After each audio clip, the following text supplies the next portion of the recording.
Los Angeles Lakers, may malaking problema. LeBron James, mawawala ng hanggang 2 linggo dahil sa groin injury. At Luka Doncic, may iniinda rin bang injury? Sa pinakabagong kabanata ng pinakamatinding rivalry ng Celtics at Lakers, pumunta ang Los Angeles Lakers sa bahay ng Boston Celtics para subukang kunin ang kanilang ikasyam na sunod na panalo. Parehong nasa pangalawang pwesto nang magharap ang dalawang koponan kahapon lamang. Sa unang laro ni Luka laban sa Celtics bilang miyembro ng Lakers, walang nakakasigurado kung ano ang mangyayari. Sa first half, naging patas ang laban habang nagpapakiramdaman ang magkabilang koponan at palitan ng opensa. 54-58 sa halftime. Ngunit sa third quarter, biglang nag-iba ang laro. Lumamang ng 16 points ang Celtics matapos pigilan ng Lakers sa 13 points lamang.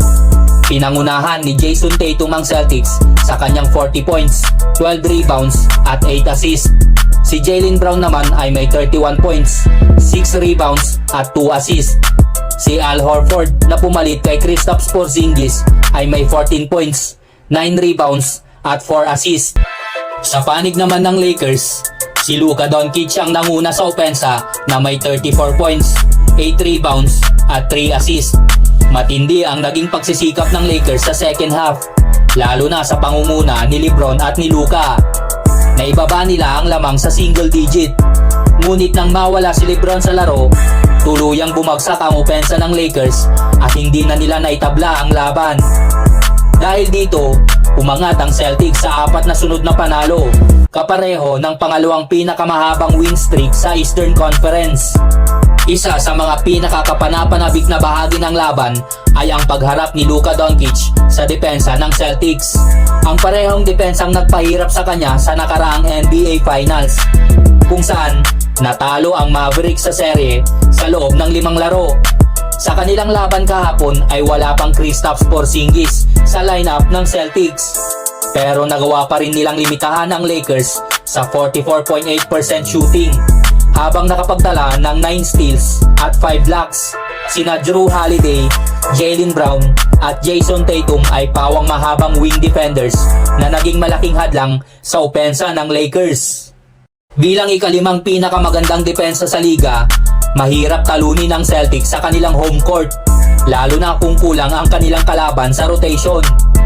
Bago pa magsimula ang laro, inanunsyo na hindi makakalaro si Jackson Hayes dahil sa right knee contusion at Rui Hachimura na may knee injury.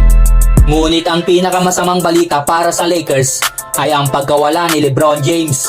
Umalis siya sa gitna ng laro at hindi na bumalik. Maya-maya, lumabas ang ulat na posibleng mawala siya ng hanggang 2 linggo dahil sa tinamong groin injury. Kung hindi magiging buo ang lineup ng Lakers, mahihirapan silang mapanatili ang kanilang pwesto sa Western Conference. Samantala, napaulat din na si Luka Doncic ay may iniindang back injury. Ngunit nang tanungin siya, ay okay lang daw siya at kaya niyang pangunahan ng Lakers habang nagpapagaling si LeBron James.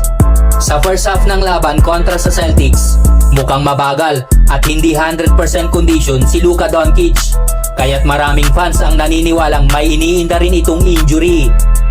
Ang pundasyon ng tagumpay ng Lakers sa kanilang 8-game winning streak ay ang kanilang depensa. Ngunit tuluyang bumagsak ito sa kamay ng Boston Celtics.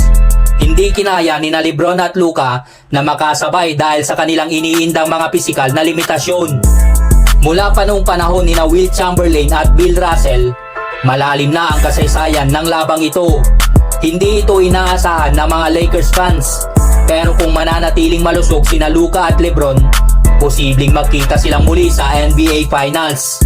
Ano kayang masasabi natin sa pagkatalong ito ng Lakers sa Boston Celtics? Mag-comment lang sa baba at pag-usapan natin yan mga chong!